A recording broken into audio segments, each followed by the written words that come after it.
left, fighting out of the blue corner, entering the ring wearing gold trunks with black trim and hailing from Grand Rapids, Michigan.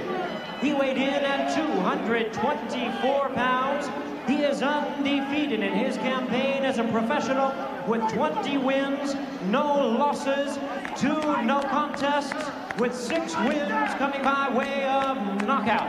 He is representing the long-time fighting family tradition. Please welcome the IBF #4 heavyweight contender and the current USBA heavyweight champion, introducing the undefeated Buster Mathis Jr.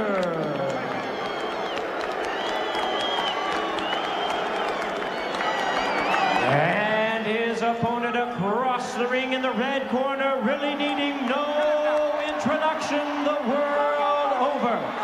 Entering the ring wearing his traditional black trunks and fighting out of Catskill, New York. He weighed in at 219 pounds with a record of 42 wins, only 1 defeat, with 36 big wins coming by way of knockout.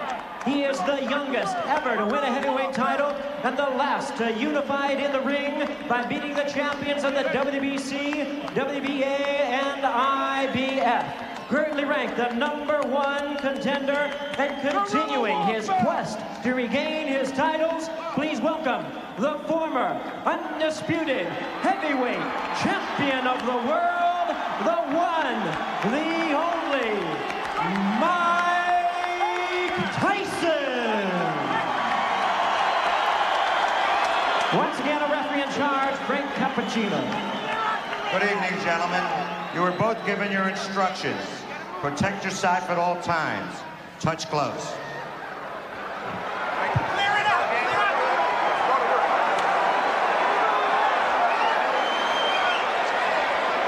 Well, for Buster Mathis Jr., his father, the one-time heavyweight contender, Buster Mathis Sr., who died of a heart attack 3 months ago, gave his son, Sean O'Grady, a word of advice about intimidation.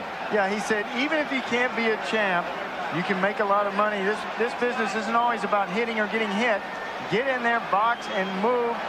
Walk around a fighter like Mike Tyson. Don't be intimidated. And here we go, and Mathis just falling down, not being struck by Tyson, who himself missed on a left uppercut to begin things here.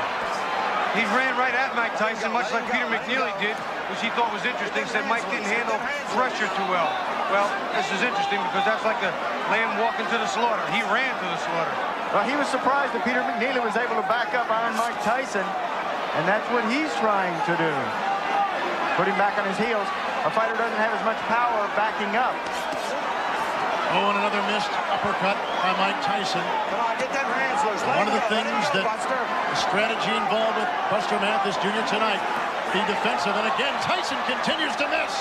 And missing again, and missing again. And Mathis lands. It takes more out of a fighter to swing and miss than to swing and hit. Step back. Yeah, his own body would have to stop the punch as opposed to the other body stopping it for him. And he said he was a good slipper.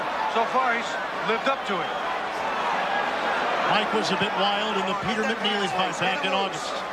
Nothing much in terms of evaluation gained there. They think tonight there will be an evaluation. But you know, in those punches of that Peter McNeely fight, he missed many times like he's done the first part of this round. Let him go, Mike. Well, by pinning Tyson against the ropes, he almost guarantees he'll last the round, especially with those 224 pounds. Tyson connects right there, and Mathis comes back with the right uppercut. Mathis is trying to say so close that Mike can't wind up with any of those big bombs and hit him. So far, it's worked. Do you like the strategy? So far, it's not bad. Jumping in, jumping out, pressing Mike, staying inside. We'll see what happens when he gets hit, though. Body punches. There's a shot by Mike Tyson with the left. Buster said, I have to get his respect early, so I'm going to go in with a barrage in the early part of this fight, and I think he has done that. And he has done a nice job of slipping on the inside, Buster has. He said that was the most underrated part of his game, the slipping.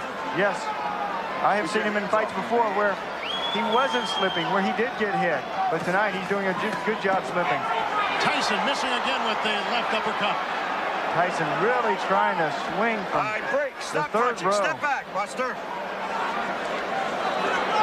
Just briefly a moment ago, Mike switched to southpaw and threw like a right jab, which I thought was interesting. Well, it's not too hard right now to discern the early strategy by Buster Mathis. Oh, yeah, smother the power, get inside of it. What you can't do with a fighter like Mike Tyson, his hooks are too big. You can't go away from him. All he does is extend his hooks. Yeah. With Bobby Chez and Sean O'Grady and James Brown, Kevin Harlan ringside at Philadelphia's Spectrum. We are through with round one, and Buster Mathis has lasted. Tyson is not sharp. Look at all these misses from him on the inside. Buster Mathis, there is a miss. Strike one, strike two. Buster Mathis doing a good job of rolling on that big belly that he has to try to avoid punches.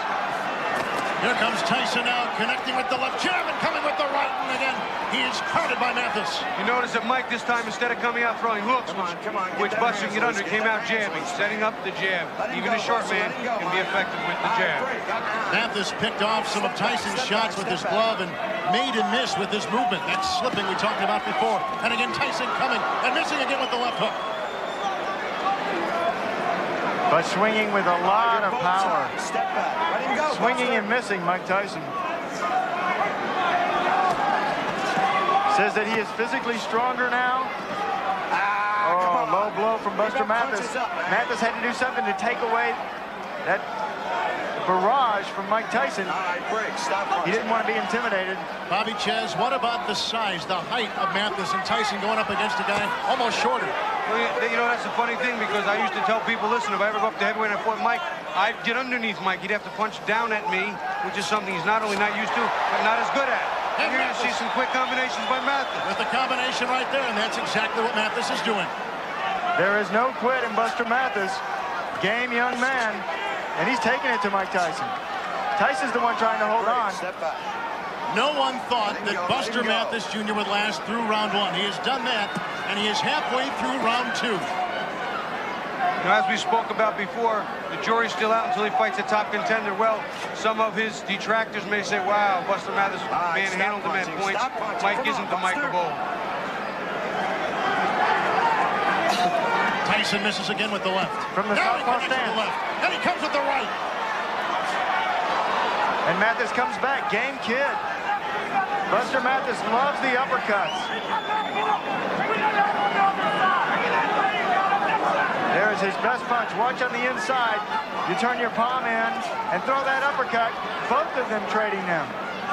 Counter punch, and there's a body blow thrown with the heavy right by Mike Tyson. Mathis says he has more power in the right hand than the left. His style is moving his head, slipping inside, fast hands with sharp punches. See, this is one thing bigger, taller fighters can't do to Mike. Can't get under the ground. That was the right shot to the thigh. On the hip bone. If you can hit your opponent on the hip bone and get away with it, he won't be able to walk as well. He'll notice that tomorrow. He can wait till tomorrow. He has to last tonight. Oh, he'll feel every punch tomorrow. Oh, and there is a nice right uppercut. And then Tyson counters himself. Now exchanging blows. Mike is still missing a lot of big shots. Big, clean shots that the big, tall guys don't get out of the way of. The little man seems to be able to. Tyson again missing with the left. Underneath. Go to the third round. Non-stop action in this battle between two big heavyweights. And surprised that Buster Mathis Jr. has lasted into the third round against Mike Tyson.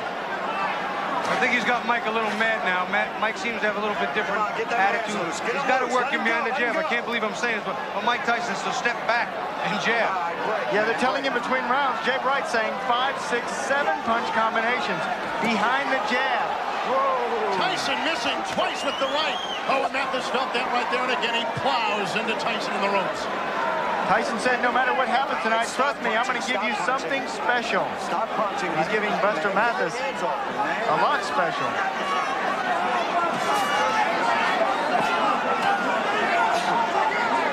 Mathis has been crowding. Mathis has been slipping punches. Mathis has been ducking. And it's caused Tyson to miss numerous times on big, wild shots. Well, they're very happy in the corner of Buster Mathis.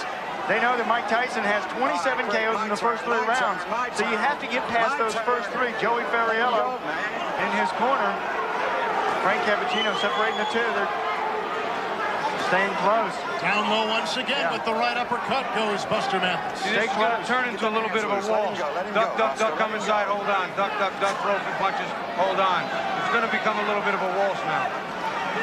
Now, this is the first time that Tyson has had Mathis up against the ropes. Body punches, and Mathis trying to fight his way out of it. Oh, you can hear him, too. And a miss by Tyson. Mike's loading up a little too much. Buster can see some of them coming. He's getting out of the way of most of them. All right, break. Come on, get off it, man. Listen, when I say break, I want you both to break. Frank Cappuccino. Oh, Tyson caught him with the right uppercut right there. See what Mike's doing? He's stepping now. He's coming in and stepping off and firing the uppercut, waiting for Buster to Douglas, Buster Mathis to duck and come up with the shots. We'll see again by ducking. Yeah, trying to get the angle is Tyson. You use that right-footed pivot, swing around on your opponent's side, and then crack. Oh, he got a right uppercut, another right uppercut, and down goes Mathis. See, he stepped back and did it again, stepped off and around, and ripped that uppercut to where Mathis was ducking right into it. 9, 10. He didn't beat the count. A devastating right uppercut, two of them by Mike Tyson, and he is knocked down Buster Mathis Jr.